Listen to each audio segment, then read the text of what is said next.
Bonjour, bienvenue sur largus.fr. Aujourd'hui, on vous présente le nouveau Ford Puma, qui sera le SUV urbain qui prendra place entre l'EcoSport et le Kuga dans la gamme Ford. C'est un modèle qui sera commercialisé au mois de janvier 2020. Il arrivera avec un timing parfait face au Peugeot 2008 de seconde génération et Renault Captur de seconde génération. Alors pour des questions de timing, les véhicules ne sont pas disponibles en ce moment, mais ceci n'empêche qu'on vous les présentera par des vidéos interposées. Donc on va le découvrir, le nouveau Puma, face au Peugeot 2008 et au Renault Captur. Alors le Ford Puma, c'est le plus petit de la bande, il a une longueur de 4,19 m. Sa partition à lui, c'est un style athlétique avec des épaules bien marquées, des lignes très dynamiques, donc c'est vraiment l'atout séduction. Le style, c'est aussi l'atout du Peugeot 2008 qui a des façades scalpées, qui a un style très marqué et un dynamisme propre aux nouvelles Peugeot. Pour ce qui concerne le Renault Captur, lui, c'est plutôt une évolution du modèle existant avec plein de petits détails au niveau des phares, au niveau des baguettes, qui permettent en fait de monter en gamme et d'accentuer son statut. Le Puma, c'est le plus compact du trio du jour. Il a une longueur de 4,19 m. À l'autre extrémité, on a le Peugeot 2008 qui lui s'est vraiment étiré. Il a une longueur de 4,30 m. Et entre les deux viendra se glisser le nouveau Renault Captur qui lui a une longueur de 4,23 m. La poupe du Ford Puma est très athlétique, on a des épaules musclées, une lunette en V et un haillon très incliné, donc ça donne du dynamisme. Le dynamisme, on l'a également aussi à l'arrière du Peugeot 2008, avec le bandeau laqué de noir et les feux en forme de griffe. Et enfin, la palme de l'originalité, c'est pour le Renault Captur, qui lui a des feux qui s'insèrent parfaitement dans les modelés du haillon en matériaux composites. Le Ford Puma reprend à son compte la planche de bord de la Ford Fiesta. On a devant le conducteur une instrumentation numérique sur une dalle de 12,3 pouces de diagonale. C'est vraiment la taille la plus imposante sur le segment. Et au sommet de la console centrale, on a une dalle de 8 pouces de diagonale. Dans le Peugeot 2008, on a à peu près le même esprit que dans la 208, avec le fameux e-cockpit, une instrumentation qui est par strates, qui est parfaitement organisée. On a également une instrumentation digitale qui est holographique, donc en 3D.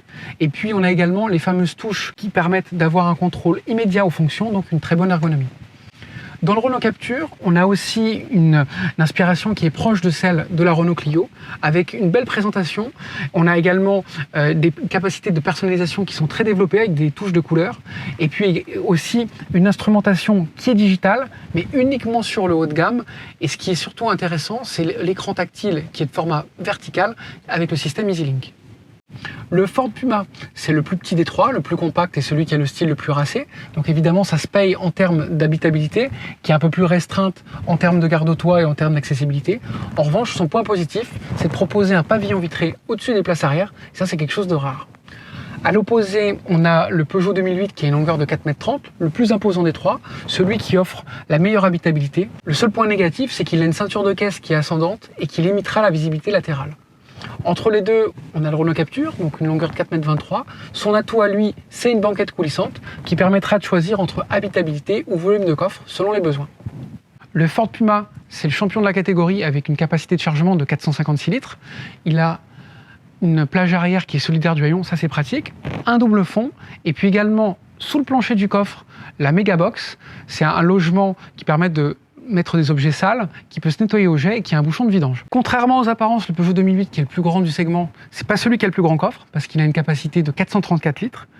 Et le Renault Captur, lui, il a un atout, c'est sa banquette coulissante qui permet de moduler le volume de chargement de 422 à 536 litres. Alors évidemment, 536 litres, c'est le volume le plus important. Et là, il reste un peu moins de place aux places arrière, on ne peut pas tout avoir.